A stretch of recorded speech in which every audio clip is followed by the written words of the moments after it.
Did we lose Jonathan? He's muted.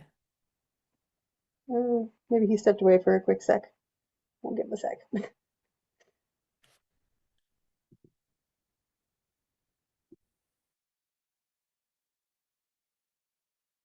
Oh, there you are, Jonathan. Yeah, I think you knew that you were chairing the meeting tonight, right?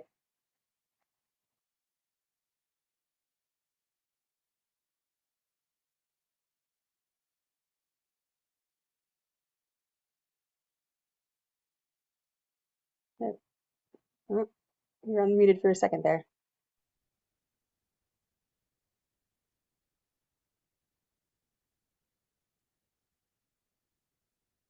John, are you able to hear Amy?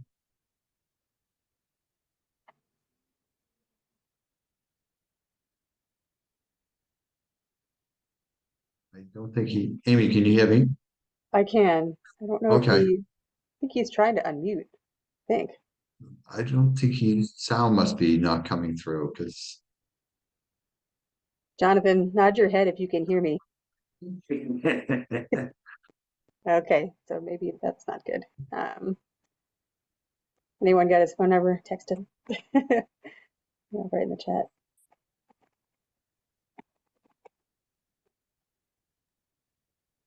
You can't write in the chat. Yeah, I'm going to do that.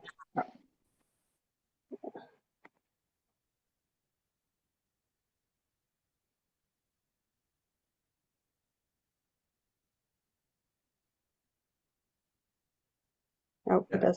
He's messing with his earbuds. Jonathan, are you able to hear volume?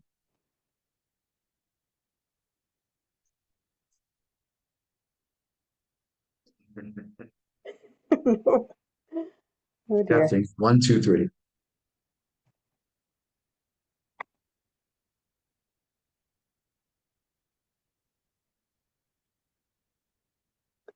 While we're waiting, Dan, I'm having a little bit of issue with my VPN. If you can bring up the agenda for us.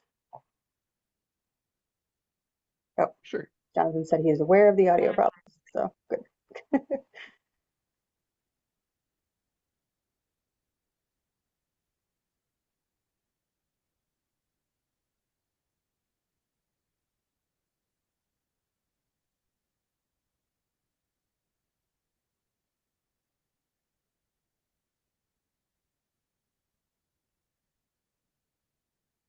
Thanks for bearing with us, folks. We have a relatively short agenda tonight anyway, so no big deal if we get started a little bit late. So I have it up. I could share it, or we could start with public comment. Yeah, let's do that. I think, is that legit? Can we do that without the chair? Do we need to do roll? Yeah, let's do that. Jonathan can raise his hand. All right. Nancy? Here? Hi. Oh, Jonathan. Oh, he's fine. There you are. Yeah. Excellent. Sorry about that. I No don't know what worries. was going on. I No got a new problem. computer and it's new. It happens. Great. We were doing roll call, right? What are we doing? Yeah. Brian's not here? Is that what you're Yeah, trying to tell me? exactly. Yep. Yeah. So you're the chair tonight.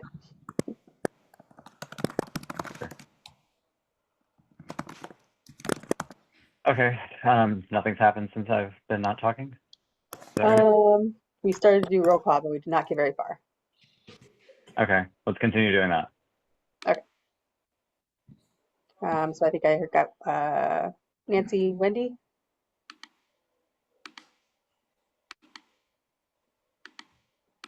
Oh boy, what's going on here? I will try to make you co-host again. Oh, because you rejoined. That's right, Wendy. My bad. Sorry. Here. Richard. Did you say here, Richard? I did. Yes. Okay, there we go. Can't say now I have audio problem. It's okay. And Jonathan. And I am present. Len. Present. All right. Wonderful. all present and all mics working. Roll call down. All right. So we can move into public comment.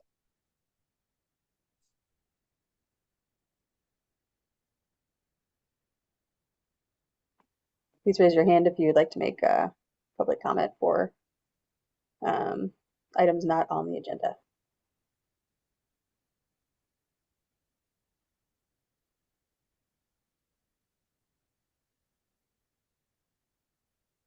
See any?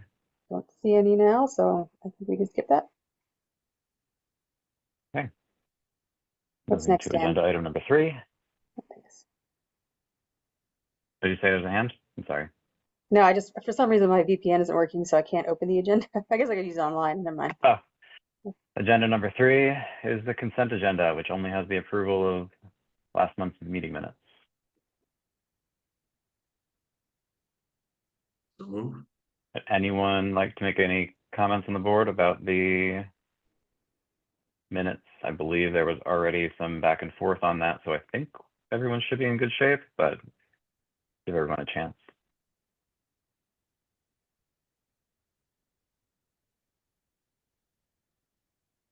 If not, would someone like to make a motion to approve the April 30th, Move to 2025 minutes, approve. which is the consent agenda? I move to approve And the a second? minute. Second. Lynn, Yes. Wendy, Yes. Richard, Yes. Nancy, Yes. and Jonathan. Yes. Excellent.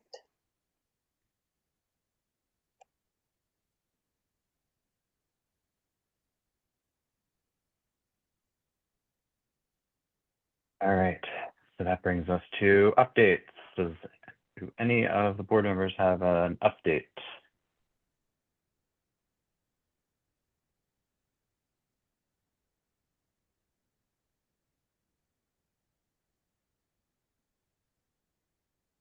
All right. Report. Going once, twice.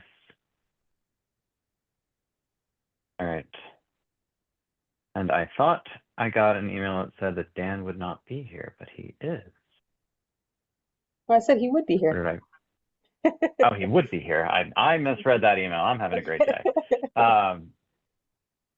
Jonathan, can I just, one quick update is Yep, just that we're absolutely. doing a, just to say that the Safe Routes to School Committee has organized a bike bus for the Pierce School to the Old Lincoln School from Town Hall, I guess, for May, I think 29th was the final date, or 28th. So that's happening with police escort. Awesome.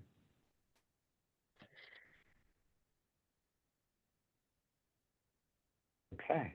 Thank you, Wendy. Dan, you want to give us your update?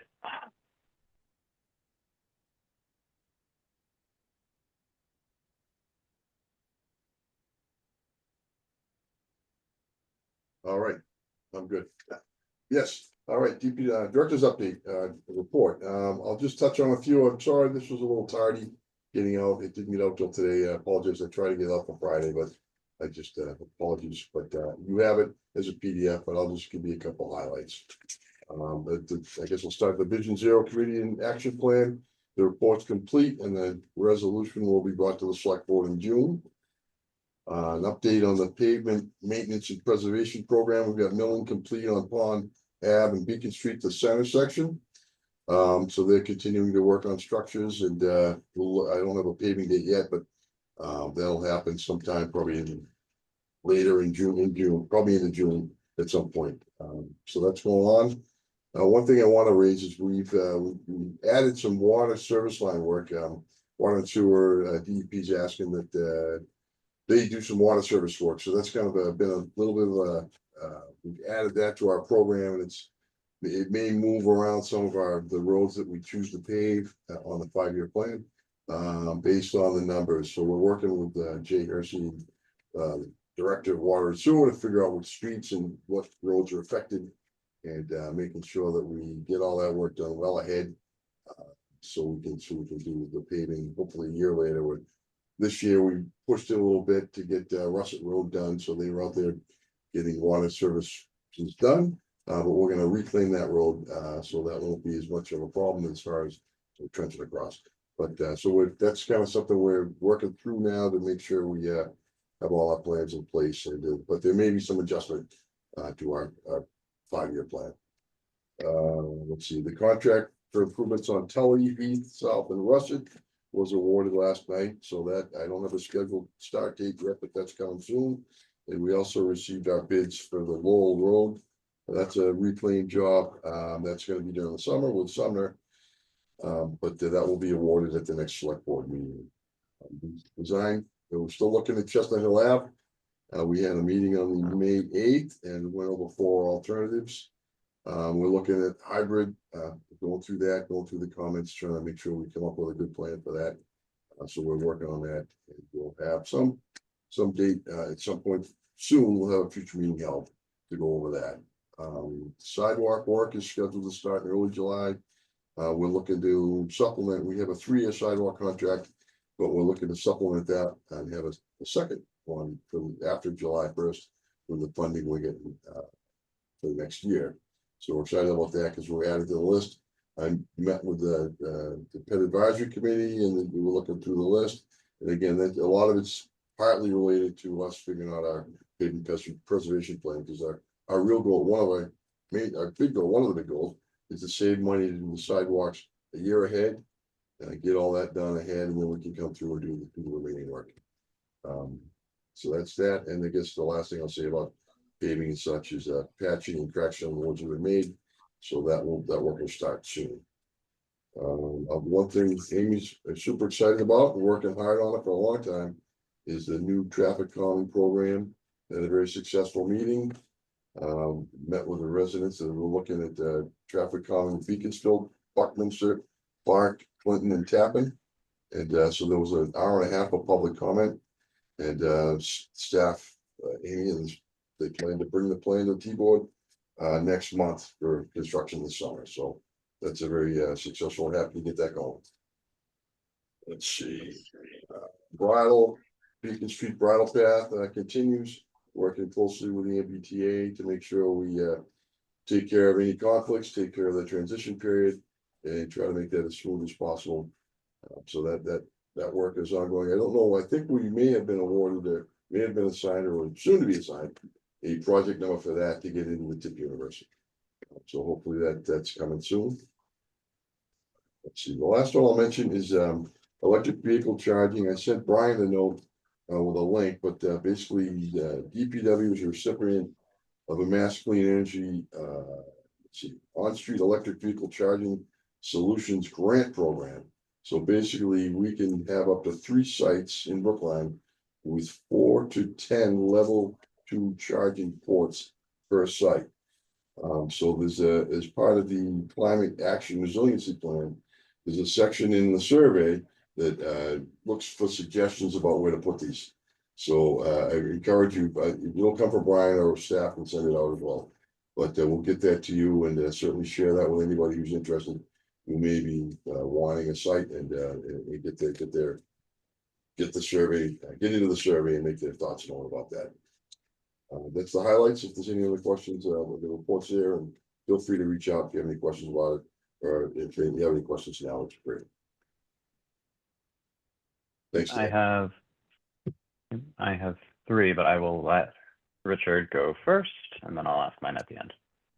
Just a quick question on charging stations. You know, of course, I drive a Tesla, so I'm wondering, like, do we ever get requests from Tesla as far as charging locations, which they would have level 3 charging capabilities? And I wasn't sure if that's like anything that would come across or reach out to a company like Tesla as far as them setting up charging stations. And I don't know if that's more cost effective, but just was curious on that front. I gotta be honest, I don't know a lot. I don't know if Dan or Amy might have something to add, but Sam would probably know the most, but he's unfortunately. Yeah.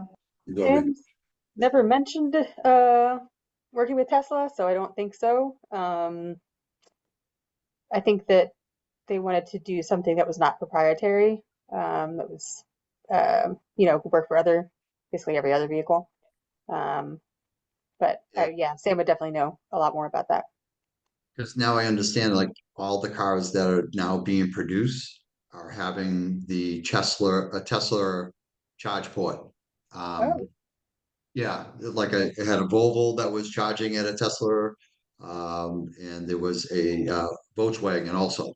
So I think that they're adapting because of their size of their network.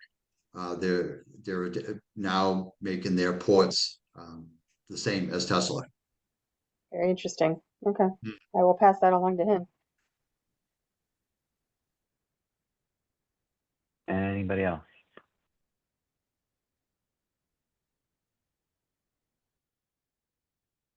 Okay, I have two quick ones for you, Dan. Yep. One, who is responsible for the pavement markings on School Street? Is it the contractor or is it the town right now? Well, We, oh, you oh. mean for right now on the ground? Dan? sorry, Dan. Yes. I can jump in. So the temporary markings for the construction management have worn away. The contractor is aware of it and he's coordinating to get the markings crew in to refresh those. Excellent. Thank you on that one. And two, does the sidewalk work include repairs on ADA panels? Is that part of that sidewalk work list, Yeah. or is that something separate? No, it's part of the paving. We have to do that as part of our paving work. So we're basically doing ramps and upgrading them as we go. So we're trying to get it out a year ahead and hitting all like we're looking at Hot Street. We're hitting all the ramps there, but we're just coordinating now. We're trying to figure out. We'd like to get the water service work done first to make sure they don't interfere with sidewalk work. Once in a while, there's a panel a ramp that has could have water service work. So we're trying to work through that sequencing right. But normally as part of our work, we have to upgrade all ramps. It's not compatible. Okay, and then like the isolated ramps that have had their panels pop off and are waiting to be updated from the winter, like on Harvard Street, some of the detectable panels. Yeah, and Is that part of that? That's part of that too. Okay, certainly. Yep. cool. Great. And if it hadn't been mentioned at the last meeting, I don't recall. But kudos for getting the speed zone on Route 9 for OLS. Appreciated. Thank you. That's Amy. Amy was a big part of that. Thank you. Great. Thank you. Okay. Anything else? Just in case. All right. Where's my agenda?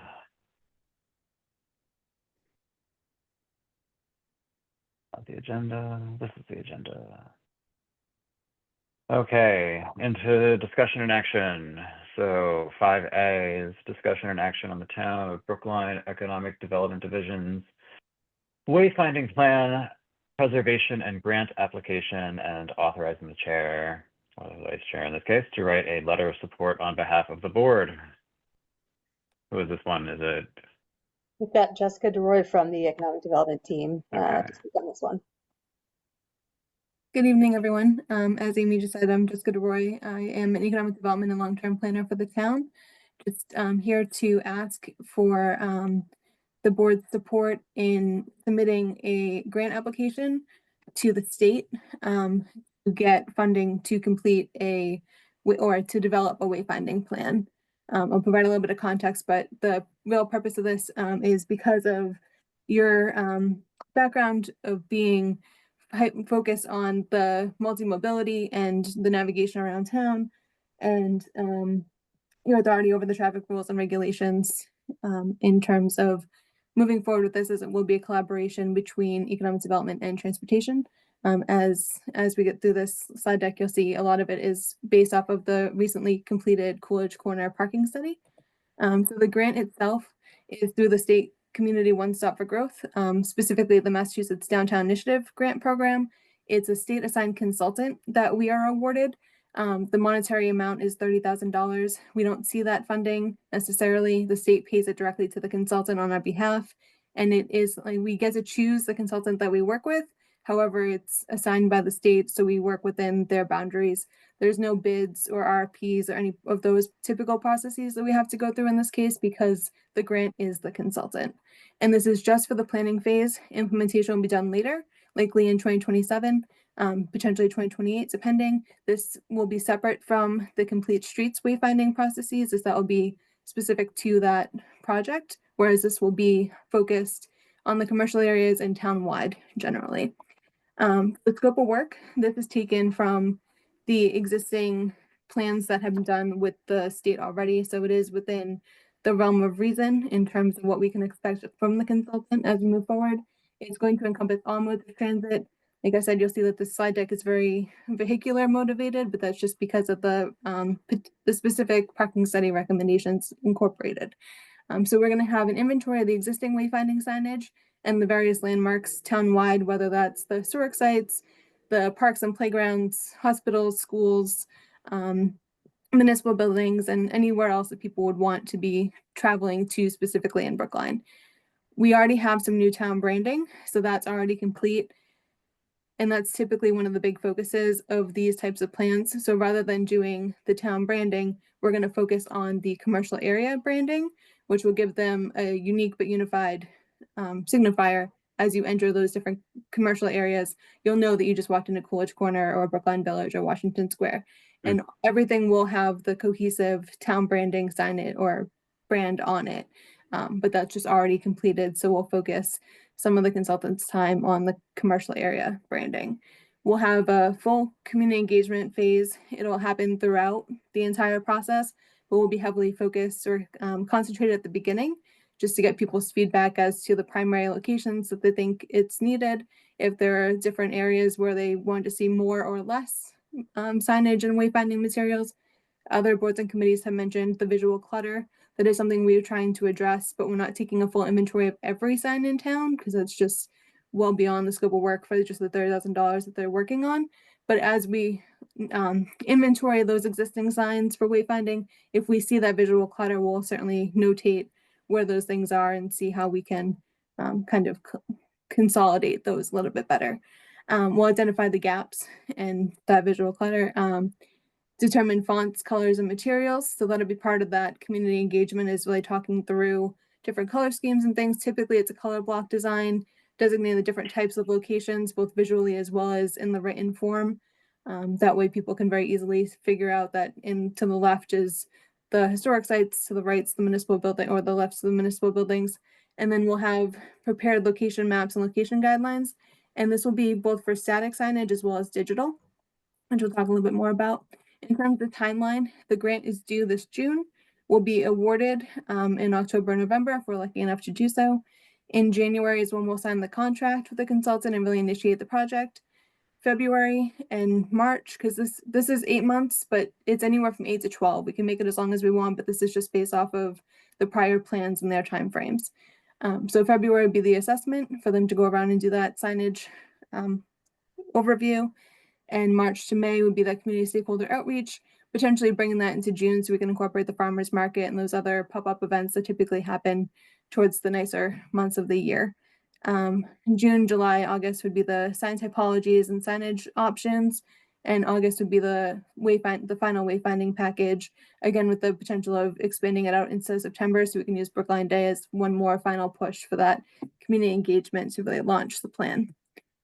In terms of deliverables, kind of already touched upon this a little bit, but just to give you another follow through, it'll be for all modes of transit, regardless if it's biking, walking, regular single occupancy vehicles, buses, trains, however they're coming in. It'd be directional signage, like the one just navigating you to where you're going, identification signage for where the parking lots are, the different commercial areas. There'll be a basic sign that just says you're in Coolidge Corner, and this is the main road, and there's more to your left and right. And then the informational signage, which is like the SUFA kiosk that we already have, and there's mixed feedback as to whether or not people are enjoying the SUFAs as they stand. And that is something that we'll be continuing to talk about in terms of ways that we can upgrade that software, or just potentially taking them out and what that would mean in terms of other alternatives for that digital side of things. And then the digital wayfinding maps to have on our website, on those kiosks, and even on other business websites and other main landmarks like the Olmsted site can incorporate onto their websites so that people can easily navigate and not just have to go to our website to find it. And just again, this is just for the planning phase, implementation will be later. This is just some sample signage. This is from the Williamstown grant that they had done last year. And the color scheme isn't what we're going for. This is just more to show the different heights and widths based off of what type of signage it is, whether it's vehicular or pedestrian. It's all going to be based off of which way it's coming from. And we won't have too much in one spot. The consultant will help us figure out the right width and height if it's both the shared bike lane where people are also walking and driving, making sure that it's at the right height for all. And then in terms of the alignment with town goals and projects, the select board goals for preserving the financial health and public ways for all users is incorporated into this in terms of making it more making it easier to navigate to the business communities to potentially spend some more money and really boost the economy in that regard. Just generally coming in for the different national historic sites and other more tourist attraction based things, gets them in the door, and then they'll go to restaurants and the Coolidge Corner Theater and the Booksmith and those places to really indulge and spend more time in Brookline. Zero carbon in terms of trying to steer away from that single vehicle occupancy user and showing them that there are better, easier alternative ways to get around and commute throughout Brookline and really get them on foot to explore the area. In terms of the zoning bylaw, key objectives for addressing the quality of life, for traffic congestion, open space, supporting small businesses, talked about this a little bit already. We have the new town brand identity, which was recently launched. The website already has it. The Coolidge Corner parking study does recommend doing a new wayfinding system to really prevent people from doing a lot of idling and driving around in circles, to just get those basic spots in like the Center Street lots and the Beacon Street path, just to get them to walk a block or two, because those spots do exist, but they're not necessarily well known. The upcoming Washington Square and Brookline Village parking studies, which we recently launched, we're anticipating will have those same recommendations. And the Coolidge Corner and JFK Crossing Local Rapid Recovery Plan from the COVID time didn't specifically specify a wayfinding plan directly, but as part of implementation of other recommendations, wayfinding is incorporated into those recommendations. It's just one of the snapshots from the Coolidge Corner parking recommendations. And this is just to show the sample signage in terms of where we can put some vehicle directional signage and parking lot identification signs. So some of that's already done in terms of the Coolidge Corner side of things. There's just some other example directional signs, identification signs, and pedestrian signage. Again, these colors won't necessarily be what we're going for. This tennis ball green isn't exactly the most legible, so we won't be going with that. But just some examples in terms of the heights and sizes and the different styles of these different signs. And simplifying the parking information, this is both for the static signage as well as for the digital signs to really consolidate all the permit locations, hours, times, and even incorporate some of the walking distance times for 2 minutes from one parking spot to your destination and those kind of things. In terms of community benefits, we're looking to enhance the safety, accessibility, and connectivity for every mode of transit, optimize the traffic flow to make it easier to navigate, go around the commercial areas, boost turnover, enhance the experience for all, specifying the drivers here specific for that turnover for the parking lots, supporting the sustainable transportation modes to promote walking, biking, and transit use, having that stronger sense of place and pride in terms of having that unified branding for the commercial areas, putting out our new brand identity to relaunch us as Brookline with this new design, supporting tourism to really help people navigate both before they get here with those digital wayfinding units, as well as once they're here with those static signs. And then just to position ourselves as a connected, modern, and investor ready, whether that's new businesses, developers, property owners, and so on, for a place to live, work, and recreate. And this is my standard vote language, so there is a sample letter of support included in the package. So we can either draft a separate one if that's your preference, or we can, I would request that you either vote to allow someone to, the chair and vice chair, to work with me on a letter, or to potentially move to use the existing letter sample, assuming that you are okay with moving forward on this. So Thank you, and I welcome any questions. Great, thank you. Questions from the board? Nancy? Yes, how do you anticipate that the implementation will be paid for? Is the assumption that there will have to be another grant available for that, or would that come from town funds? So the assumption is that there will be a grant opportunity. So there are a couple that exist right now. In terms of where those will stand in a couple of years, I'm not sure, but the goal is to have the planning phase completed in 2026. So the idea is to have the implementation happen in 2027. So as we're wrapping the plan up, we'll start looking into those existing grant applications for that time frame and get those applications in. It depends too on the amount that we're looking for.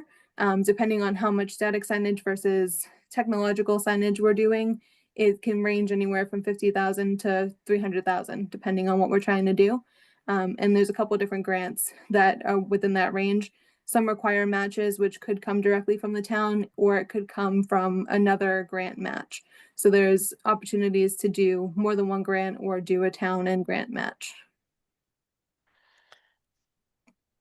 Yeah, the only other comment I had is, I mean, it sounds like a lovely plan. My only issue is, so parking signage, I think, is critical. I mean, the parking study indicated, people don't know, we didn't know that there's parking at the Marriott, people don't know where. That's not something you can get easily off a GPS.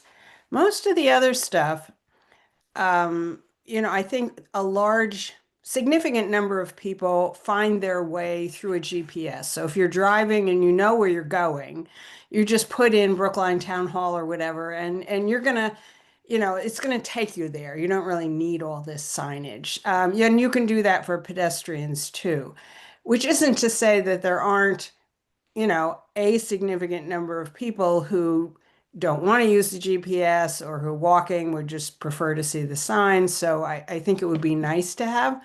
But I do think of all of these elements, I think that the parking is the most critical. And just a little bit concerning that because the project is so big, it means that you're not going to get the parking signage for a minimum of 2 years. Just an observation. Well, and that's just because it's the planning phase, because this is gonna take that amount of time regardless of what's incorporated in the scope, just because the grant is specifically for the plan. We have done a wayfinding plan in the past, which is where those Olmsted leaf brown border signage that's up on, I've seen most of them on Route 9. That was from 2015, 2014.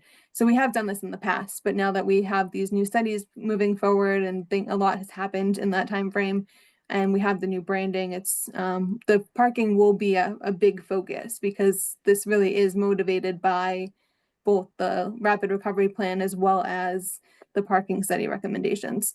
So that will be a big piece of it. It's the commercial area branding and the parking study focus.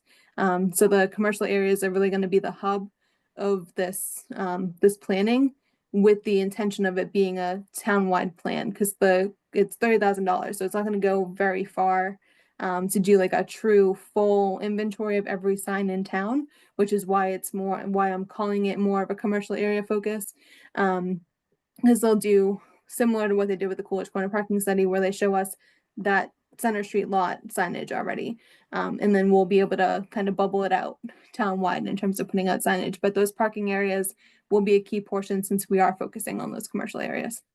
Yeah. Thank you. Len? Along the lines of parking, can we include wayfinding signs to parking lots that aren't owned by the town, like the Marriott? Yes. Okay, thank you.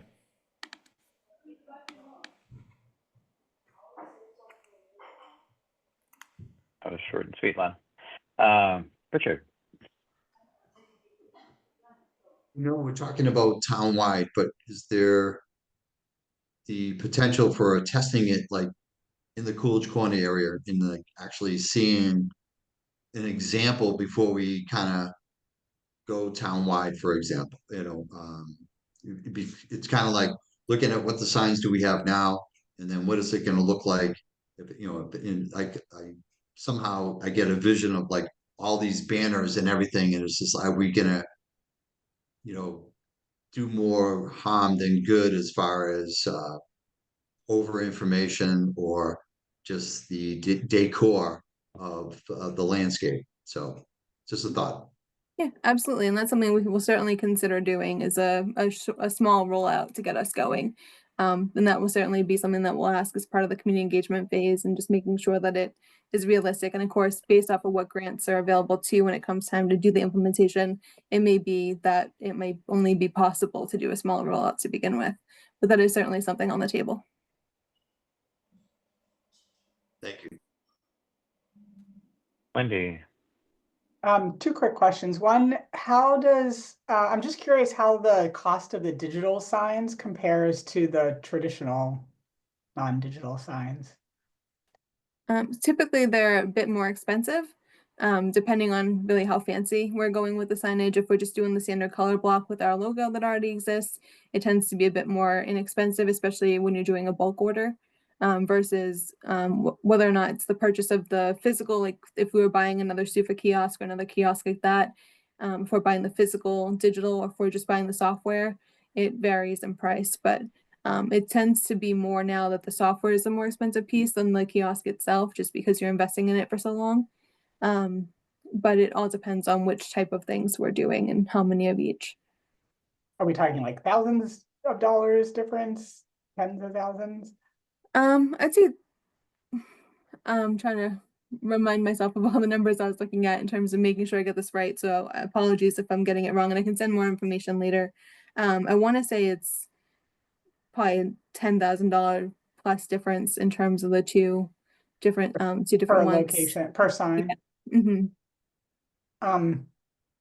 And then my other question, it was about in terms of wayfinding, whether that includes, I know we have, bike lanes in certain places, and sort of like we've tried to connect routes. So I was wondering if that will include, whether you're going to look at wayfinding signs for, say, like routes to Cambridge and routes to, like sort of further routes, not just around each individual center of commerce. Yeah, so we will definitely consider navigating to other locations. We'll be incorporating signage too for like the colleges like BU and BC and Northeastern, and some of their actual schools are on the cusp of Brookline's territory and slightly outside of it. So there is the opportunity to navigate outside in terms of saying keep going this way to get to Cambridge, or go that way to get to Newton. So we can certainly do that. Okay. Thanks.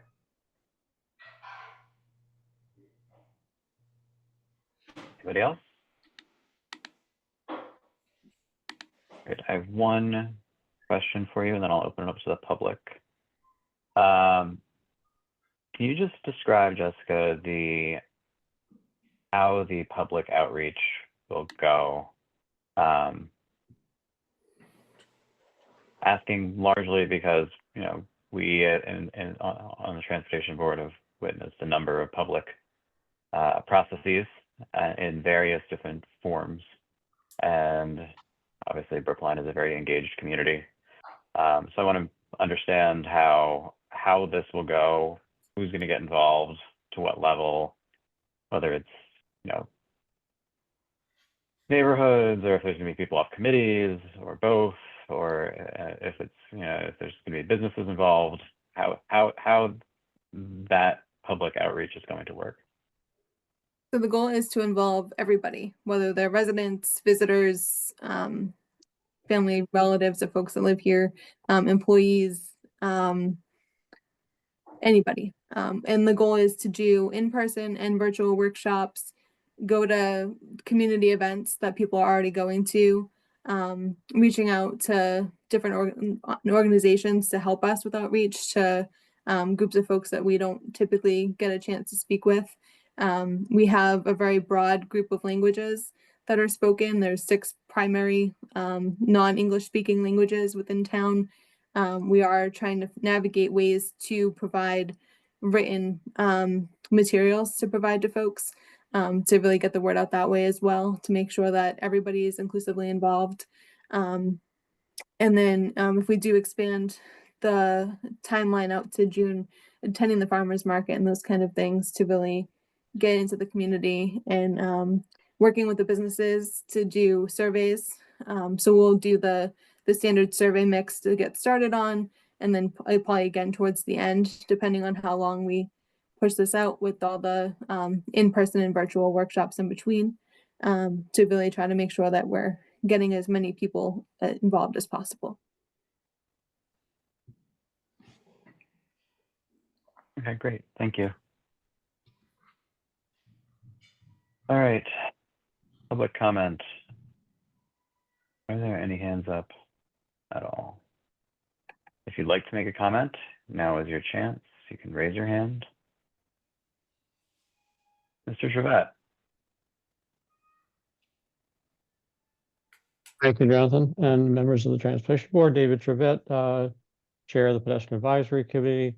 The Pedestrian Advisory Committee did have the same presentation. I'm actually happy to hear Jessica actually make a few changes and additions to a presentation based on our interactions. In particular, we worried about visual clutter. And so I'm happy to hear we had one of the things we expressed was disappointment that the inventory would not be of all signage because we worried about clutter.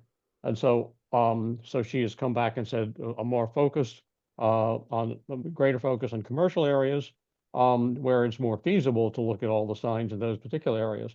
But one thing that didn't come up is physical clutter as well as visual clutter. And so from a mobility standpoint, one of our participants raised the last thing we want is more poles in the ground that constitute obstacles for people in wheelchairs or using strollers or walkers or whatever, potential tripping hazards. So we want to think about all of that.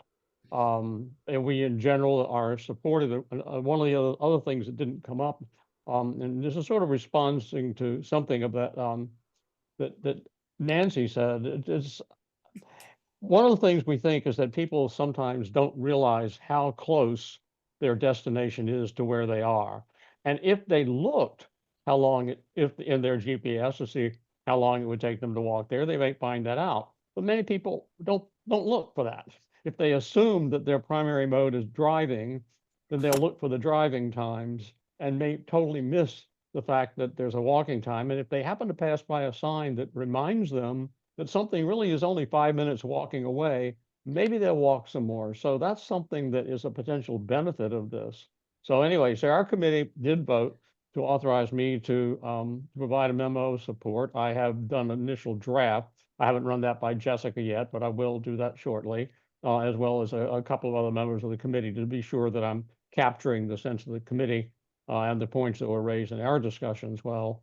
But so anyway, yeah, so basically generally supportive, a few provisos and cautions, and you know, some thinking that other elements will need to be addressed, and just point out that among the examples she's shown, high visibility, something that will actually get attention and will actually be seen, is truly important. Not too many words on the sign, all those kinds of good things, which we trust that a good study will take into consideration. So thanks for the opportunity to comment. Thank you, David. And yeah, I would agree. I've always found the MBTA signs that have the rings of 5-minute walk and 10-minute walk, and that also say how far that distance is as well on all of their station signs, to be very useful.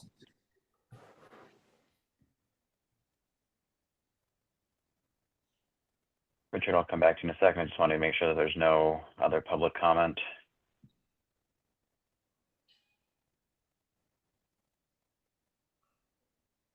All right, we'll close public comment. Richard, want to make your comment? I just want to mention my wife and I, we were fortunate enough a couple of weeks ago to be over in Paris. And in Paris, there is nothing in English, hardly anywhere. And Google Translate, as far as for signage, menus and restaurants, came in super handy. and we used the city mapper as far as we walked all around Paris and everything, and it basically directed us everywhere where to go. So I think what Nancy mentioned as far as GPS and technology, I think, we need to utilize that to simplify the signage of whatever we do decide. Multi-languages, like I said, with Google Translate, it really made it very comfortable for us when we were in Paris. And I don't speak a word of French. And other than saying, merci. But anyways, just want to mention that. Thank you.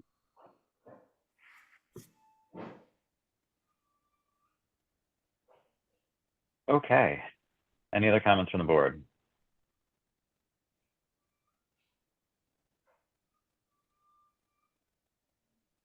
All right, so our action here, there was a draft letter on here, which is fine. I don't know if my fellow board members have read the letter that was at the end of the memo. Yes, no, maybe, kind of, skimmed it. So we are taking action to, we're seeking an action for authorizing, is it, because Brian's not here, it would be me signing the letter, correct? Or can I pawn that off on him because he's not here? Good question. Maybe make the motion say either one of you and then cover our bases. That's fine. Yep. Yep. That sounds good. So I'm seeking a motion for the board to support the wayfinding plan, to authorize the chair or vice chair to work with staff to finalize and submit a letter of support on behalf of the board. Similar to or very, very close to the draft letter attached to the memo. So move. Is there a motion? Yeah, I'll move it. Second. Please call the roll. Richard, Yes. Nancy, Yes. Len, Yes.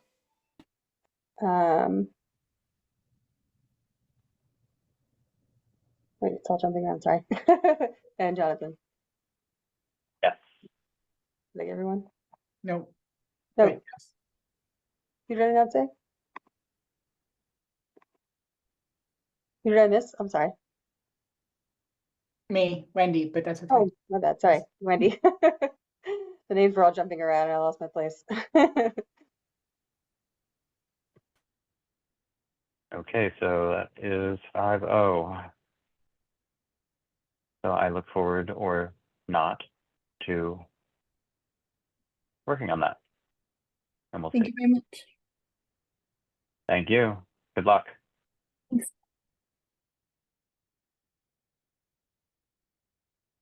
That was 5A, correct? Yes. Next we're on 5B, a presentation and update from the Economic Development Division regarding the Center Street Lot Study, upcoming tactical urbanism installation. That is you as well. Yes, that would be me again. You're hanging out with us a lot tonight. Yes, I am. I'm very happy to. So I'm giving this presentation on behalf of my counterpart, Tesler, who is the lead on this project. I'm taking no credit for everything that has been done and is being done on this project.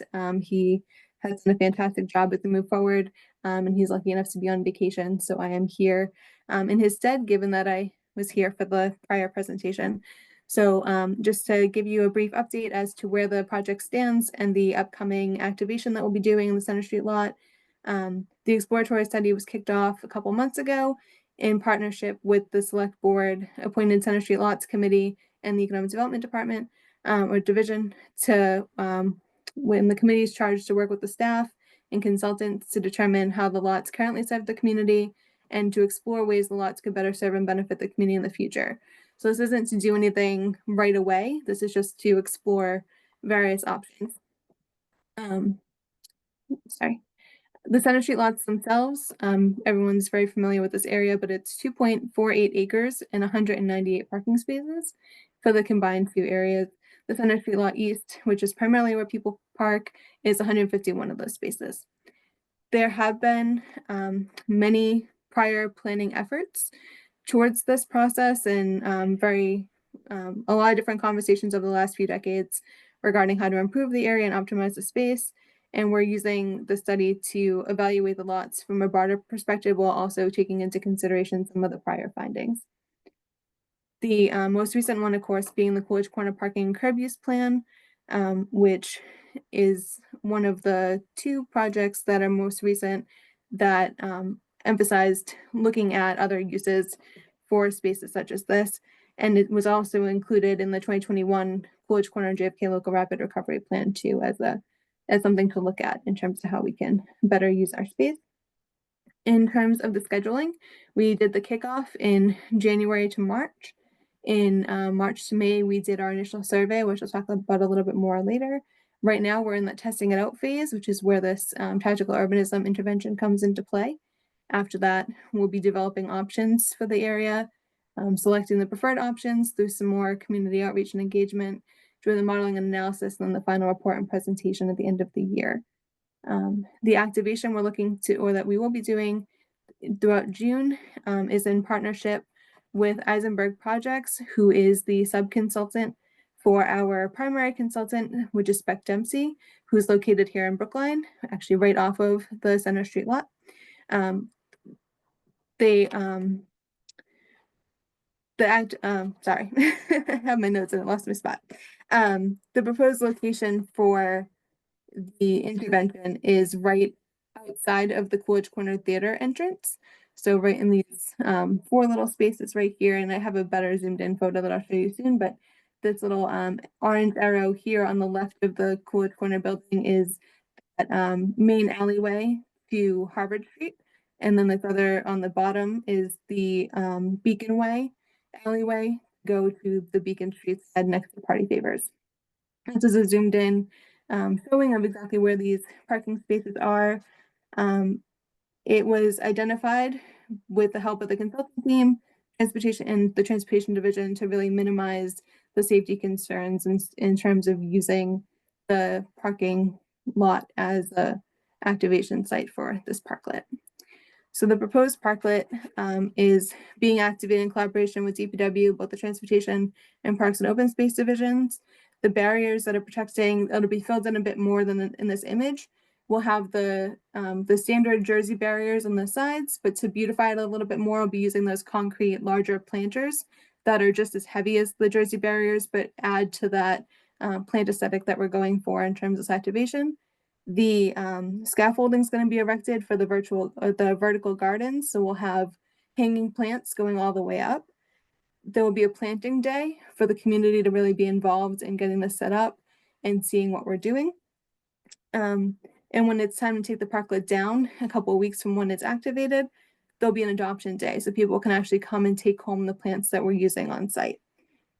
The parklet will also have seating, some play structures, and playthings for people of all ages, but specifically focused for the kids. And it will also be a site for collaborative events in partnership with local businesses. That particular schedule is still pending until next week, but we are working with some of the Coolidge Corner and outside of Coolidge Corner businesses to do board game nights, exercise classes like yoga, arts and crafts activities, and even collaborating with some bike stores to do some bike repair and cycling focus activities. So we will have that confirmation next week, but that's just an overview of what we're looking at there. And this is just to showcase the height and width of the scaffolding. It's shy of 11 feet tall, 7 feet wide, and 11 feet long. So it'll fit just about perfectly within that parking space with some space left over for the barriers. The activation timeline is throughout the month of June. This is primarily just to catch people before school lets out and before people really leave on those summer vacations, to just grab it while we got it. Spaces will begin being closed on the 3rd, but the activation will truly begin on Saturday, June 7th, which is the same day as the Coolidge Corner Arts Festival. And that way we can maximize impact as it's being done the same day, and there'll be a lot of people already in Coolidge Corner for that particular event. So the game nights and things that are incorporated on here, the office hours for the project committee, those things aren't truly set in stone. Those are the dates we're shooting for. But again, that schedule is going to be confirmed next week, and there'll be more added here in terms of those other collaborative partners. Sunday, June 22nd is the last day for the parklet to be active, and the plant adoption day will be that same time for people to take things home, but it'll be the next week where things are truly taken down and everything cleaned up before those spots are reopened. And it does align with some of those first weeks of the farmers market. In terms of engagement events, we have already had a small business roundtable that happened this past March. We had coffee at the senior center at the beginning of May, and an online survey was conducted to gather feedback on how the lots are currently being utilized, which we received approximately 800 responses to, but there was a big demographic missing. We didn't have too many responses from people under the age of 44. In terms of upcoming engagement, we'll have another survey that'll be conducted late summer, early fall, when everyone's back from vacation, when schools are back in session, to collect feedback on the alternative options for the lot. And we're looking for help from you and just generally to help spread the word both about the parklet activation and the survey when it's launched, with the focus on the underrepresented demographics. And then on Wednesday, September 10th, Jeff Speck will be giving a walkable city talk at 7 p.m. at the Coolidge Corner Theater with the tour as well. And we are working on collaborating with the Brookline Interactive Group to potentially stream the event for us. And that's the last slide. So I want to say thank you to Lynn Holy, who is on this board and also a member of the Center Street Lots Committee, the Transportation Board, the advisory committees, and the transportation staff and open space parks staff for help throughout the process of doing this. And I'm happy to answer any questions. I will ask Len for a little bit of help on some if I get stuck. Zach is the expert on this, but I will do my best to answer questions, and those that I can't, I will make sure that I garner some answers and get back to you.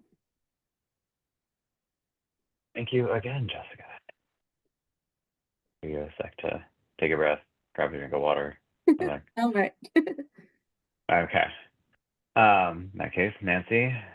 Yeah, so I'm looking at the slide that shows the location of the proposed event, the June event. And, you know, there's this little rectangle with 4 parking spaces. But clearly, if this is well attended, the people will be moving throughout that area in the parking lot. So what space, how much space is this going to take up in the parking lot? And how's that going to work in terms of, you know, are we losing significant more than just the 4 parking spaces? I can't see, I can't tell from this, and I don't remember how many parking spaces are in that sort of corner of the lot to the right when you come in as opposed to the left. I don't know whether it would affect the left side at all. Perhaps it wouldn't. So maybe it's just the right, but I'm just curious as to how you envision this will work with all the people coming in, coming and going. That makes sense. So there is a little bit of a buffer in terms of there's a little walking, it's not really a true pathway, but there is a little grassy area on the other side in the median there that people can use. That particular section, I mean, it is highly utilized because it is just outside the Coolidge Corner Theater.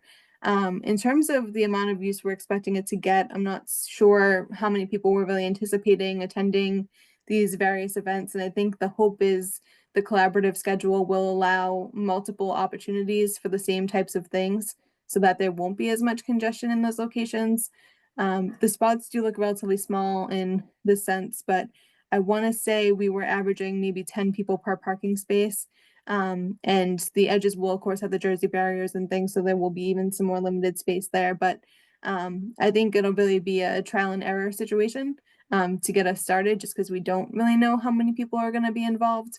But that's something I can definitely ask Zach about what he's thinking in terms of those conversations, in terms of collaboration with Eisenberg, because they have done many of these in the past. So I know that they have some kind of plan in terms of keeping things consolidated, but I'm not entirely sure what that is.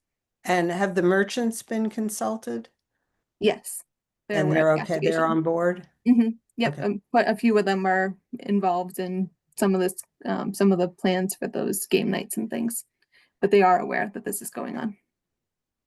I just wanted to add that corner there. It's not heavily trafficked. There's only little private parking in the corner and then 8 public spaces. So 4 of those will be closed and 2 of those are handicapped. So we're not expecting much traffic in that section. Okay, but you don't think that this is going to affect the handicap spots? Because those are pretty important to make sure that they're actually accessible during that time, that there's not going to be, I'm a little concerned if there's little kids running around. It seems to me it's really important to make sure particularly those 2 handicap spots remain available and easily accessible. We will do that for sure. We don't want to take away those spots because the theater will still be active while this is going on. So we don't want to hinder any of their parking. Thank you. Wendy. So I can't remember, but the alleyway on the south side of the theater, is that still an active drive area?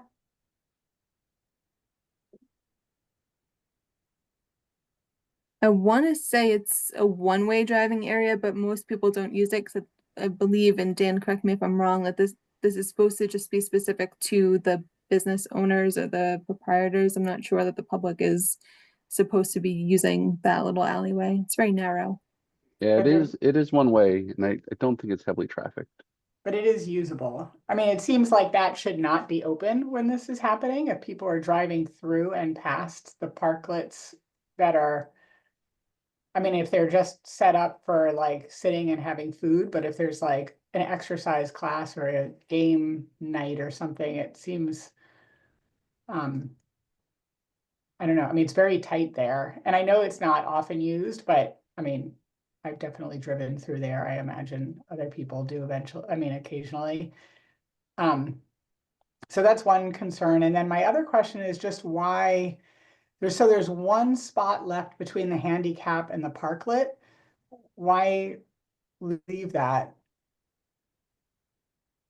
That's primarily just to make sure that those handicap spots are still accessible because we do have the Jersey barriers that are going to go slightly over that line. So it will still be a usable spot, but it's going to be on the white line, not necessarily over into the next spot, but essentially where that white line will be partly covered, it will be still an active spot, but harder to see. And we don't want to have that extra barrier next to a handicap spot. Okay. I mean, we might consider putting it a little bit over the line so that it's just, again, to Nancy's point, like if we're actually expecting like a number of people for an event or something, even just having more cars trying to turn into that spot, I would just imagine that the area on the road in front of the parklet areas where people are going to be coming from the sidewalk are going to have people. I mean, that's where you're going to cross into it if you come from the side of the theater and stuff. So having that also be an open driving area seems maybe a little unwise. That's great feedback. I will definitely relay that.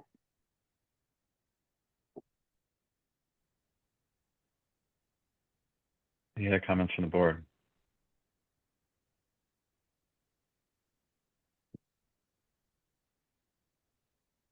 Any comments from the public? Now is the time to raise your hand if you have a comment.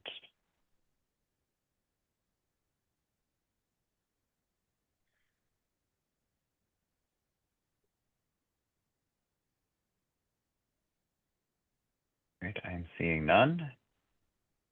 And we have no action on our part, as I understand it here. No actions So needed. looking forward to seeing this installation, and hopefully he comes back from vacation very fulfilled and ready to go. Certainly hope so. Thank you very much for your time tonight. Appreciate it. Thank you. Have a good night.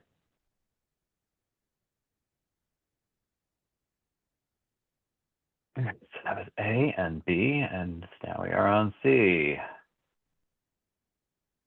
All right, discussion and action on request by Sarah Griffin and neighbors to install a right turn restriction from VFW Parkway onto Clearwater Road from 7 a.m. to 10 a.m., except for abutters, to reduce cut-through traffic during the morning peak period. Dan, is this you? Yep, this one's me. I cheated. I saw you on mic right before I said that. So this is a traffic calming request that was submitted by Sarah Griffin, and 14 other neighbors signed their petition. They reported a lot of traffic cutting through on Clearwater to get to South Street. We did put a traffic counter out, and we observed about 80 vehicles in the morning during the peak hour. So that's between 7 and 9. For comparison, in the evening peak hour, there was 14 vehicles on average, and there's 25 houses on this street. So 80 is a lot more than we'd expect from the number of houses, and compared to the peak hours, there's definitely more activity than in the evening. And overall traffic is the speed of traffic is fairly slow. The 85th was 25 miles per hour. There's a slight uptick in the 85th in the morning, goes to 27 miles per hour.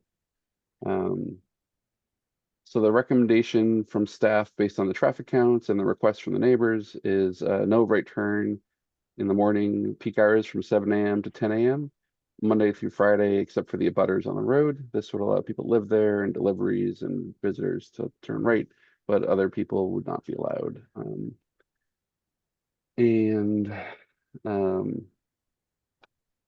I just want to share on my screen. I'm kind of speculating what I think is happening, and I'll show you the area too if you're not familiar with it. So this is Clearwater Road. This is Clearwater Road right here. And it's in South Brookline. So we have Independence Drive here, Allendale Road and Grove and West Roxbury Parkway. And then VFW is to your south. And I think it's northbound traffic in the morning. So this is Google typical traffic. So the yellow and red are areas of congestion. You can see West Roxbury Parkway is backed up almost to the rotary here. Allendale Road has a long queue of cars. So I think people are using VFW Parkway, and then there's a little bit of congestion as you approach South Street. I think they're using Clearwater and then turning right onto South to try and bypass the backup in Allendale and West Roxbury.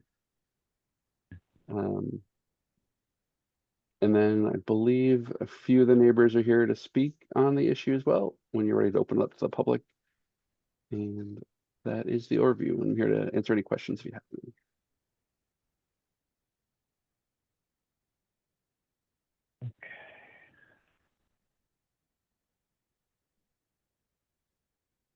Let's hear, before we go to the board, let's just hear from the petitioners first. Peter, I assume you are one of the petitioners? If you'd like to take a minute and give us some more background. And Sarah Lovely. submitted the request if you want her to go first. Either way. Pete, do you want to go? You guys You can want me to go? Yeah. Yeah, thank you for considering this. Couple of notes. Part of the change is because they changed the VFW Parkway from 2 lanes to 1 lane right as it hits South Street. So we did not have this prior to that change. So that's been the uptick, and there have been some near accidents and near misses of hitting people because people are just speeding through. So appreciate your attention to this. Couple of notes I would add, and Pete, I'm sure you can add more. We would really like a police presence on a random basis. I think we have to ask that from the police department to enforce it, to deter folks beyond the sign. Would love to know the timeline if this is approved. And last but not least, we really would like speed bumps. This is our backstop, understanding that it's a long journey to speed bumps on our road. So thank you for considering this. I think many of the neighbors are quite concerned. So I think this sign is at least a first step. Pete? Hear me okay? Yeah. First off, Daniel, thanks for kind of mapping that out. Just to kind of reiterate, I want to make sure everybody understands that a few years ago there was a construction project on VFW Parkway and South Street. And the purpose was I don't even know the direction, whether it's south or north, whatever, but there was there was an accident where there were several accidents, but there was a fatality, and they decided that they were going to change the lighting, so there was going to be a direct left turn coming from Bertucci's to take a left onto South Street. Tons of traffic, and vice versa, coming from the rotary around Roslindale up towards Bertucci's. People are using Clearwater Road as a cut through to circumvent the light. So it's backed up all the way on VFW Parkway, and people are trying to cut through Clearwater, and they are speeding. So Daniel, your numbers are astronomical, right? The 80 cars when at peak on the evening, it's 14. Honestly, team, I walk my dog in the morning, and cars speed there sometimes 50 miles an hour. We've got young kids walking to school. So it is a hazard, as Sarah said. We would need some sort of police presence to enforce it, just to make sure that we create the right behavior. But ultimately, we would love to have some sort of speed bumps. So I just wanted to provide that context. I appreciate your consideration in this matter. Thank you.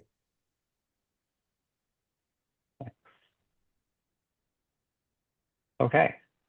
Questions from the board? Richard? Hi, Peter, Sarah. I live around the corner from you, so I know this neighborhood well. I'm over on Baker Circle. And actually, yeah, it's definitely the DCR. They changed the configuration of the intersection to cut down on, zero vision type of scenario there. And the overall root of the whole problem overall is actually Independent Drive. So the traffic flows through perfectly all the way up to Puttingham Circle. And it has the right of way going through Puttingham Circle, which causes all the backup on the West Roxbury Parkway. So they have the right of way. So we're looking at a South Brookline roadway study as far as overall, and maybe we can visit that area. But I think in the short term, your solution here is a good solution. The only thing I see, and it happens further down off the VFW in the West Roxbury heading out towards Home Depot, there's a do not enter except for abutters. And the brazenness of drivers, they ignore it because they look at it as like, well, I'm an abutter temporarily, right? And I'll cut right through. So that's the only thing about having the abutters. I think the sign might be stronger if you don't have the abutters on it. And you just got to ask yourself, how often do you guys travel at that time to get to your house? Most of the time, you're probably at your house, but that's the only question I actually will ask the rest of the board as far as their opinion on that. But we definitely need to do a lot of things about traffic in South Brookline. And police presence is definitely one of those missing pieces.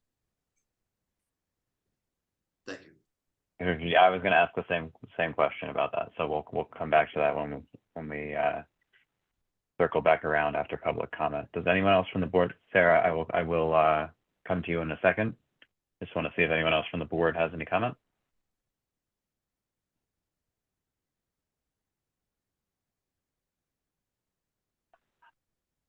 Len, sorry. Something I noticed in the report, maybe the 85th percentile speed is only around 25, but then digging into the data a bit more over the few days of the study, I'm counting like over 15 cars that were going 30 to 35 and one car that was going 35 to 40. And that's really what scares me. So I think some sort of traffic calming would be helpful here.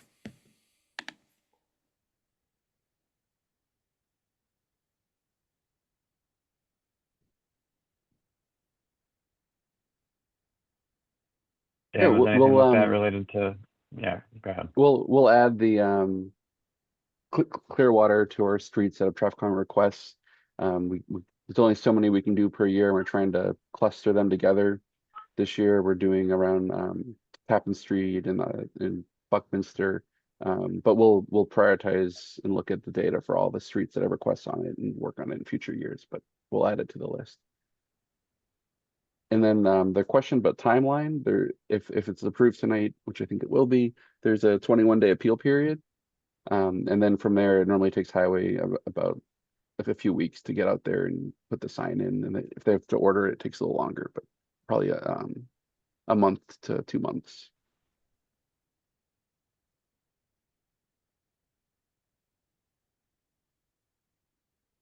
Okay. How long is Clearwater Road? Out of curiosity. Probably like 500 feet. That's not a very long road. I mean, you gotta really gun it. And part of it's on a curve. You gotta. Well, that's what cut through traffic looks like in South Brookline. Yeah. I Yeah. mean, Measure there is must be a lot of 900 feet. there must be a lot of frustration in the queues around there to gun it like that around that corner. Yeah, there's so much traffic on the West Roxbury Parkway, it just spills into all the neighborhoods. South Street, they come up South Street because some of them do the illegal turn on red, which we talked to a mother and daughter about almost getting hit in the crosswalk up there at the Puttingham Circle. And, as I mentioned before, with Independent Drive and Grove Street heading up into the Puttingham Circle area. All right, Wendy. I guess I was wondering about the abutter only portion also, and is this a two-way street? I mean, so would you, not that, I don't know if it really makes a difference, but I mean, would you be okay with it not having the abutter and you would have to, I guess, go around if you were going at this time, but no, you don't want that. Yeah, okay. Yeah, I guess, I mean, I don't have a problem with this, but I also agree that probably people are just gonna keep doing it, so if we could do another solution, that would be great. Yeah, Dan, is that just a supplemental placard? Yep. And it's similar to other ones we have in town. We have this on Milton, Whitney, Leonard. And what is there? Have you ever heard any posting experiences from those residents? Well, the Milton one's around the corner from me, but we actually, people do get ticketed there. It's not, I mean, I wouldn't say a lot of times police are there, but they do kind of come around there. So I feel like that there's dissuasion and that helps. It also doesn't have an abutter exclusion, I'm pretty sure. But sorry, Dana. If we put the butter exclusion on there, it'd be a separate piece from this actual sign, right? And if we feel Yeah, like that's the what I was saying. drivers are not It's a separate respecting it, placard. Yeah. yeah, so it could be removed if the neighborhood feels like people are not respecting the sign and we're not able to get the police enforcement that we need. So if we Yeah. gave them a butter exclusion now, revert.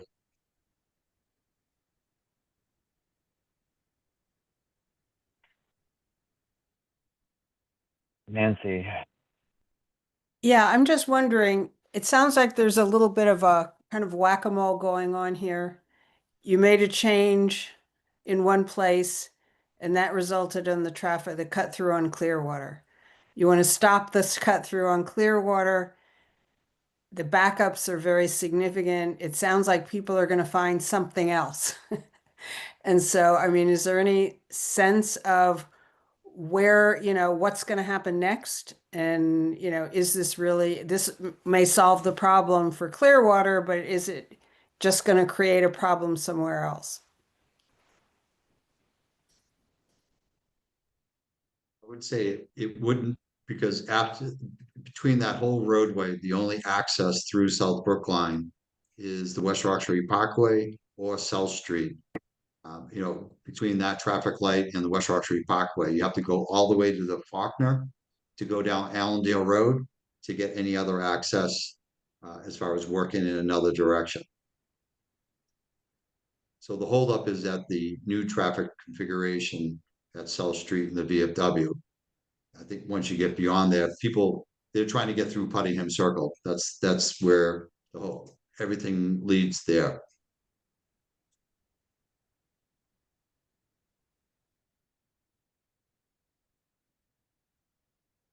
You good, Nancy?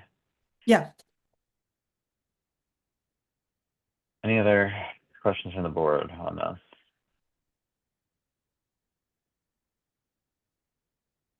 All right, open up to the public, and I see our commissioners are with their hands back up again. So Sarah, feel free to unmute yourself and offer. Yeah. So I just wanted to respond to two things. Ariel Ballard is also a neighbor here. She's actually also on the corner that goes around. So she'd love to speak, and I think you'd need to unmute her in a moment if that would be okay. I just wanted to say I think the reason we'd like abutters to still come through is if we can't come through, we end up in the same traffic problem that everybody else does coming down to South Street, which just, it makes it much more difficult for us in the morning. And then I did want to just double check in on, am I right? We have to contact the police direct, if you approve this tonight, which we hope you will, and thank you if you do. We contact the police directly once the sign is up to ask them for enforcement, or is that something that this committee does? How does that enforcement work? We don't participate in enforcement. Okay.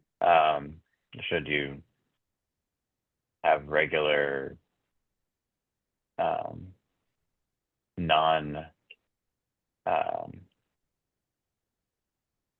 compliance with the sign, you could call the non-emergency number at the police department and ask them what they can do. Okay. All right. I appreciate that. We know it's not a perfect solution. We did discuss even Clearwater asking you for a one-way, and we realized that was going to be too difficult. So this is our attempt at a beginning workaround. And I would agree with Richard that because of where it is, it's not the only other workaround you could do. You'd still have to go through that traffic area in order to figure out yet another way around. So I don't think it's going to change any other traffic pattern, at least from what I've seen living here for about a decade. So thank you again for considering this. And Ariel is over there, and then there's Peter.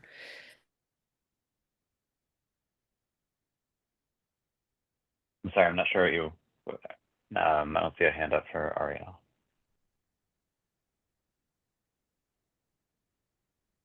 Peter, please go ahead. You want me to go? I'm sorry. Sorry about that. I misunderstood you. Just one, there's two points. I think Nancy asked a really good question because she's trying to think ahead. The one point I just want to make is that the construction on VFW, the change of the light in the lanes was not something done by Brookline. Right? It was not, we participated in a recommendation. They didn't go with our recommendation, but this is a result. This is the cause and effect, right? So this is the trickle effect of what that change was. And the reason to answer Nancy's question, right? If we cut off from 7 to 10 Clearwater Road, it addresses the issue because everybody is trying to circumvent the light to get to Puttingham Circle, as Richard said. So if we block that off, they have to go up to the light. It just means they're gonna have to wait longer.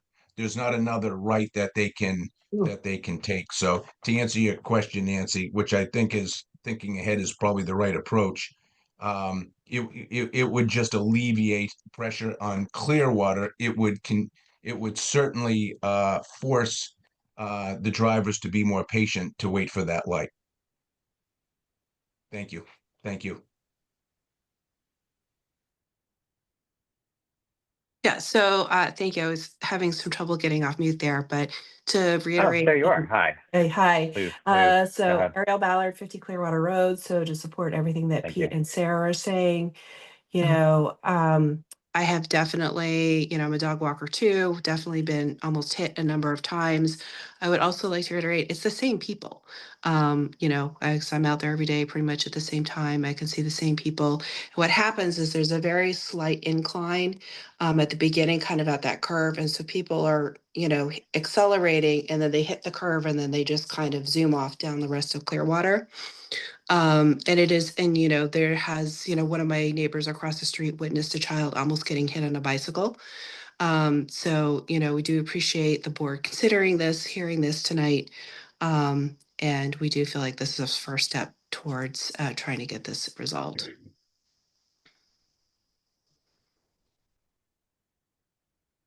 Great. Thank you.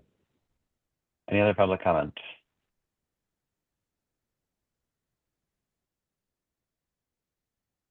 All right, so bringing this back to the board. Dan, I do have one kind of procedural question. A long time ago, we had, where exactly is the town border in relation to VFW Parkway? First I off, think it's right near the back of sidewalk. We're gonna position the sign on Brookline right away. okay. So I assume a restriction is okay. A long time ago on Babcock, we had talked about doing some one-way options, and we were emphatically told that we could not queue things into our neighboring sibling city. There is a state law about changing the direction of a road. I don't think it's gonna apply here. I think we're gonna be okay with Okay. that restriction.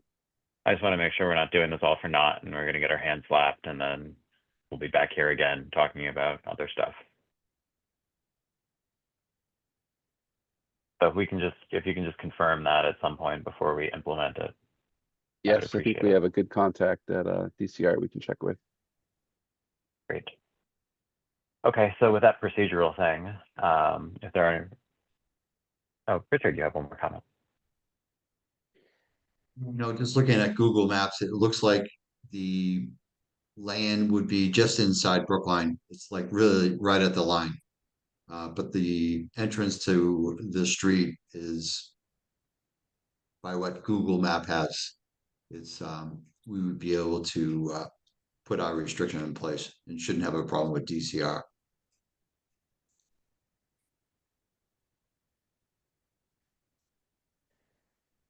Yeah, just for context for you, Richard, it has to do more with the traffic flow and where the movements go. So when we were working on Babcock Street, we tried to change. We had a proposal that changed the street to one way as one alternative, and we learned that changing a roadway to one way in which it could negatively affect the town next to you, and potentially divert traffic into that town is not allowed. You just have to get the That's permission. yeah. You have to get them Yeah. to agree to it. And the state law actually Which came with, Boston was not interested in doing. Yes. it came from Columbia Road in Brookline where the road was closed off and Boston could no longer access it. Almost the same argument that made towards DCR is actually they've created this the way as they configured that intersection. You know, they have had Unfortunately, it's only for changing, like Dan said, it's only for changing direction, not for reducing capacity. okay. So, as funny as that might seem, but laws can be funny like that.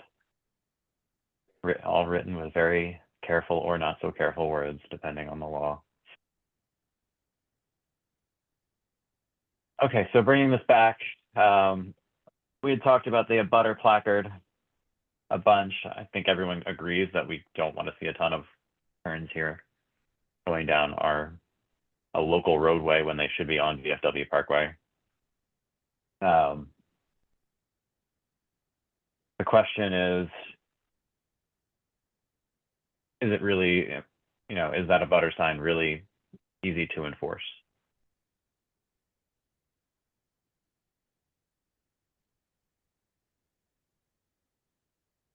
So we can leave it there on as part of this. We can take it off. Looking for opinions.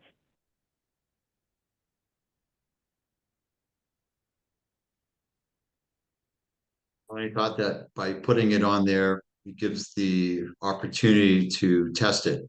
And if we feel like drivers are not respecting it, then maybe we have to tighten the restriction by removing it if the neighborhood is not opposed to that strategy. All right, it looked Just- like Deputy Seems like Superintendent Mike Murphy had come off mute for a second there. Perhaps he wanted to say something? Hi, can you hear me? Yeah, now we can. Yep, absolutely. If we do approve it, or you do approve it, the police department, we would be there for the first few weeks every morning to, you know, educate the people who are cutting through. And then we could probably be there sporadically every few weeks to every month, just to keep up with the enforcement, but that's not a problem. Excellent. All right. I think that answers that. Yeah, and if So- there are issues with the abutter only, Sarah, you can just reach out to me again. I can coordinate with the board to change the regulation. Yeah, I mean, we may stop in a butter. If they take the right, the officers aren't gonna know individual cars. So they'll just be stopping everybody that comes through. They'll have to just prove their residency. That's all. Take a few seconds.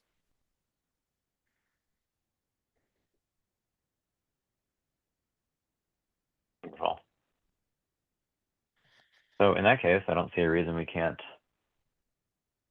seek a motion. So I'm looking for a motion for the implementation of a no right turn from 7 a.m. to 10 a.m. Monday through Friday, except for abutters restriction from VFW Parkway onto Clearwater Road. Is there a motion for that? So moved. Okay. And a second? Second, Motion from Wendy, second from Richard. All right. Richard, yes. Wendy, Yes. Nancy, Yes. Len, Yes. and Jonathan. Yes. Great.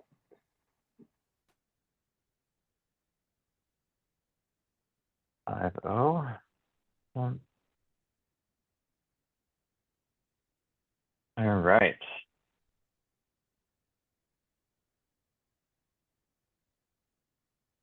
Oh, and that just a reminder to the petitioners that has 30 days cooling down, right, before it goes up.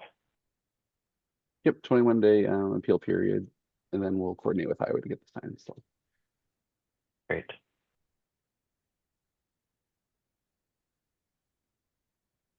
All right, so that brings us to the final portion of Agenda 5, 5D, discussion and action on altering the pedestrian phase from concurrent to exclusive at the signalized intersection of St. Paul Street and Longwood Avenue. Please take it away. Thanks, Jonathan. So this was a request from the Safe Routes to School Task Force. The St. Paul at Longwood intersection is signalized. It's right here where my cursor is. It's relatively close to the Lawrence School over in this corner, and there's this is a Safe Route children often are in this intersection. It's also a corridor that connects you to the Longwood Medical Area right down Longwood Ave. So there's definitely a high amount of vehicles and pedestrians. And right now it's a concurrent pedestrian phase. So that means pedestrians walk with a green. So cars and pedestrians will walk in the same direction or go in the same direction. And the exclusive phase would have all the cars stop, and then pedestrians would get their own movement without any conflicting turns. This is also on the Vision Zero high injury crash network. And for the crash history, there were 20 crashes reported between 2020 and 2024. 3 of those accidents involved pedestrians and 2 involved bicyclists. And many of the accidents involved personal injury. As part of this, no turn on red signs would be installed as the board voted. All exclusive ped phases can be signed with no turn on red. The benefits, it does remove the conflict for pedestrians. There is a slight impact to the vehicle queuing. It's already congested. The queue lengths get a little longer, getting close to Beacon Street, similar on St. Paul. I think they're a little past Stearns. So that's the downside. It's longer delays for pedestrians and vehicles because in order to accommodate the exclusive ped phase, it's a slightly longer cycle length. I'm estimating in the morning it'll be a 90-second cycle length, and in the evening there's slightly more vehicle volume, so to prevent the intersection from going over capacity, I think 110 seconds. We'll refine that cycle length more as we finalize the signal plan. We did go to the pedestrian advisory committee. They voted unanimously to support the change, and a letter detailing some of their discussion and points are included in the memo. I'm here to answer any questions if you have any. Okay, thank you, Dan. Len. What are the current cycle lengths? Right now it's a 90-second cycle length. Okay, and then is it just the evening that's changing, or both morning and evening? I think we just get away with changing the evening because there's a little more traffic in the evening peak hour. Okay.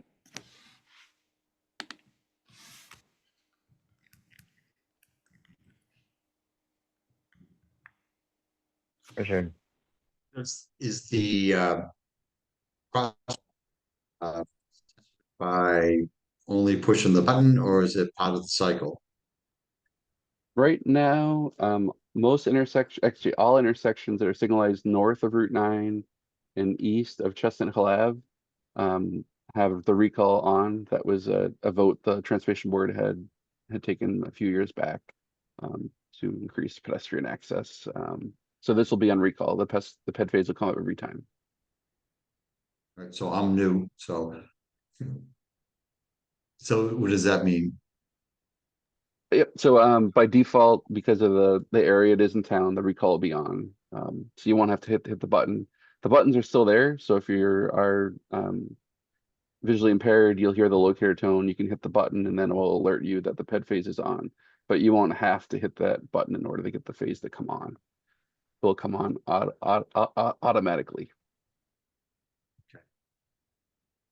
So like if there's no pedestrians, it will have a crosswalk signal regardless of pedestrians being there or not.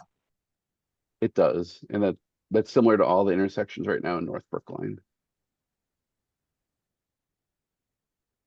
The volume of traffic going through there, as you mentioned, it would, I'm sure it's high pedestrian too, though. So, okay.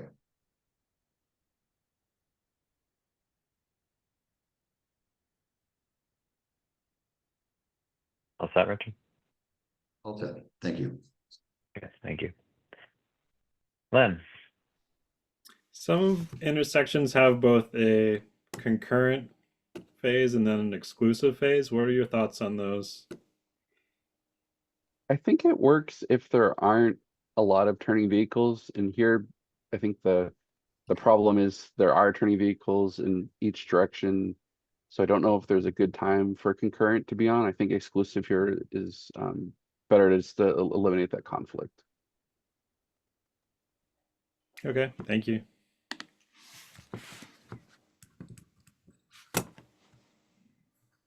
Any other questions from the board?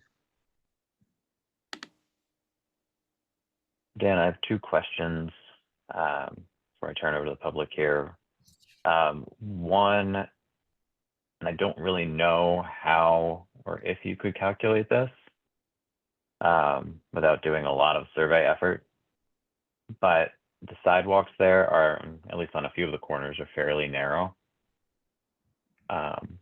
With a longer cycle and not being concurrent, people are going to be waiting longer to cross the street, so you're going to get more people waiting on the corners.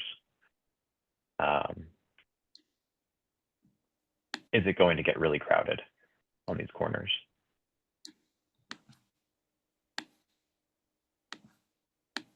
That was a fear I had at Longwood and Kent, which I think has more pedestrian activity than this intersection. And observing it after we made those changes to the exclusive ped phase, I haven't seen a big issue with pedestrians bunching up and standing in the road. They seem to fit on the sidewalk.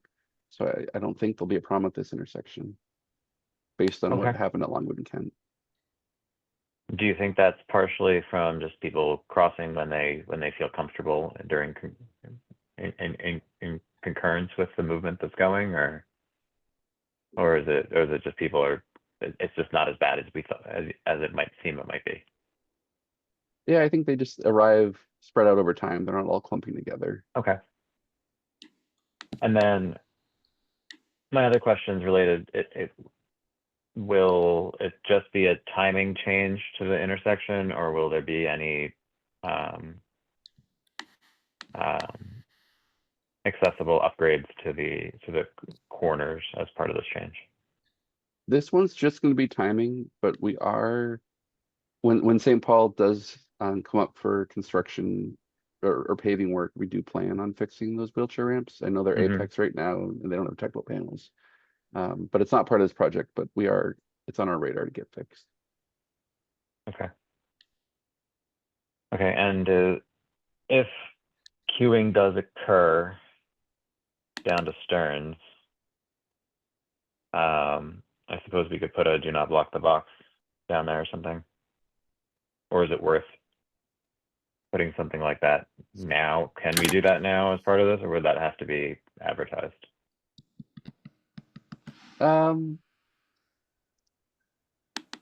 It wouldn't have to be advertised, and it's not a regulation change so I don't think you guys need to vote on it.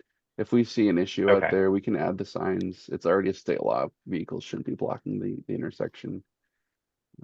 Okay, so that can be done for there and for Sewell if they queue back on Sewell and the mail trucks have a tough time getting out. Yep. Cool. Great. Wendy.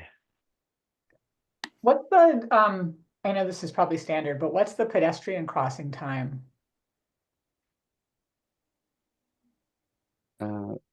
It's 3.5 feet per second.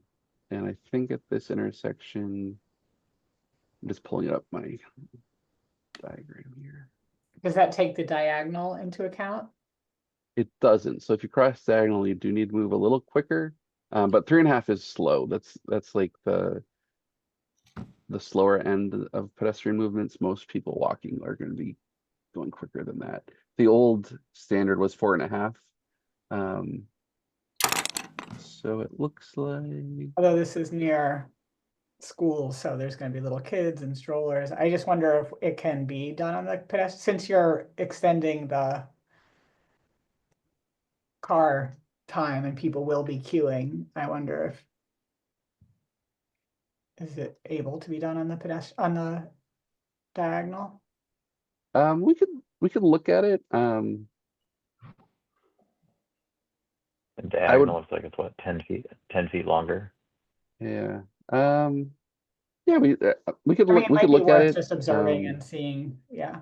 That's what I was gonna say. We could observe it. And if people aren't making the diagonal movement in time, we could lengthen it. It's gonna be 18 seconds right now. For the pedestrian phase. That's 6 seconds a walk, and then the 12 seconds flashing don't walk. Is it similar down at Kent intersection where you kind of have a similar setup that we're going to? Yep, it will function just like that intersection exclusive, and I don't know the timing offhand, but I think they're similar size intersections. This one might be a little longer because it has the Wider. turn lane in it. Um,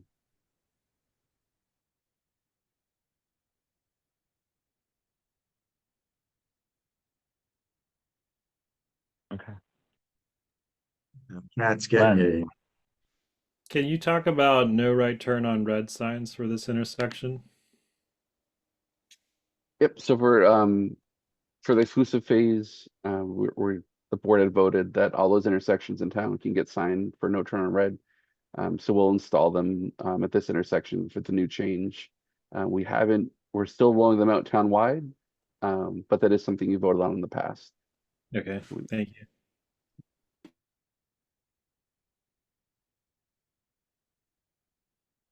Can those go next to the light?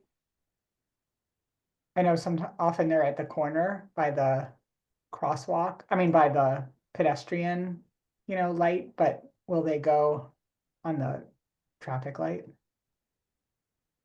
I haven't looked exactly for the no turn on red sign placement, but we can try and get them as close to the right display that you'll be looking at. And I personally prefer the far side of the intersection. I think that works a little better.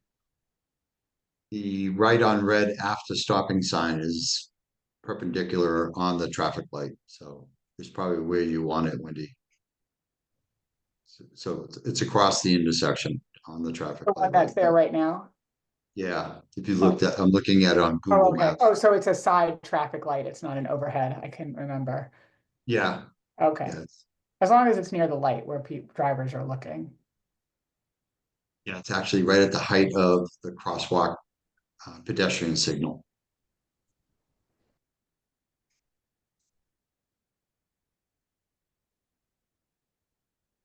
Len, I thought I saw your hand up again. Are you good? Yes, thank you. Okay. All right, board, everyone all set there? We'll open it up to the general public. If you have a comment, please raise your hand and you'll be called on to unmute and make your comment. Looks like we have Mr. Gervais, who may or may not be speaking on behalf of the Pedestrian Advisory Committee. Go ahead, David. Okay, thank you very much. And actually, I will speak on behalf of the Pedestrian Advisory Committee. You have our memo, so I'm not going to repeat everything that's in the memo. We support this change. I wanted to emphasize one thing that we mentioned in that memo that hasn't come up yet, and that just like the situation with Clearwater, we expect this is a change for drivers. There is a longer wait for drivers. The no right turn on red. We suspect there may be some frustration, so we highly recommend that whenever this is actually implemented, there be coordination with the police and there be some police presence, particularly during the rush hour periods, just to help drivers get used to it for the first month or two. So that's the other thing I wanted to throw out there. Thanks very much. Thank you. Are there any other comments from the public?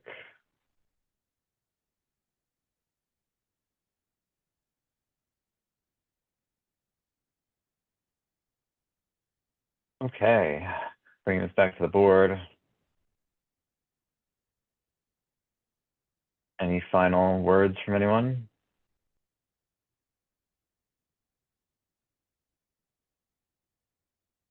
I certainly don't see this as a highly controversial item. All right, so where's my motion? There we go. Okay, so I am seeking a motion to vote to implement an exclusive pedestrian phase at the signalized intersection of St. Paul Street and Longwood Avenue.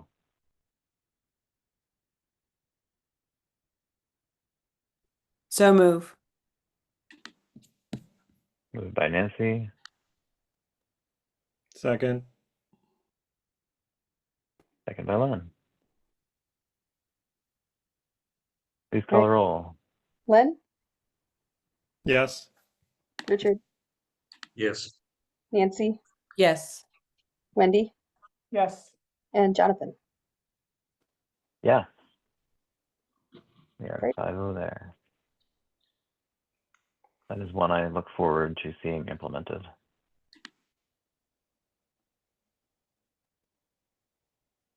Okay, that ends our discussion and action as far as I see. Other business, is there new business?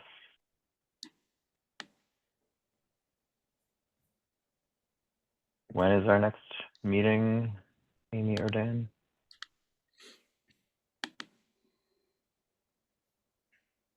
I gotta check the date. Give me a sec. Is it the 18th of June? Is that right? Let's see here. Yes. Okay. We have, I know last summer we had a meeting in person at some point. Oh, that's true. We did. Yeah. And at that point, Brian said we would do them from time to time. And it seems like it's probably time to time by now. So just a suggestion to ask us when you see if we're available, if we're interested in doing an in-person meeting in June. We'll bring it up to Brian If if none of my fellow board agenda members meetings. are not interested in that or not. That would be nice. Also, it's a chance for Richard to meet all of us. We've all met, but Richard has not met us all in person, so.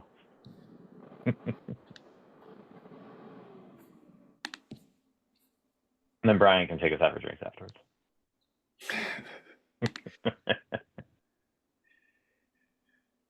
Jonathan for chair.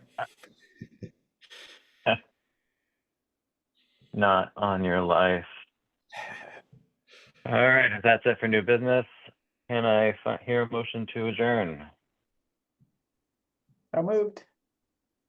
Second. Without objection, we are adjourned. Everyone have a great night. Bye, everyone. Thank you. You.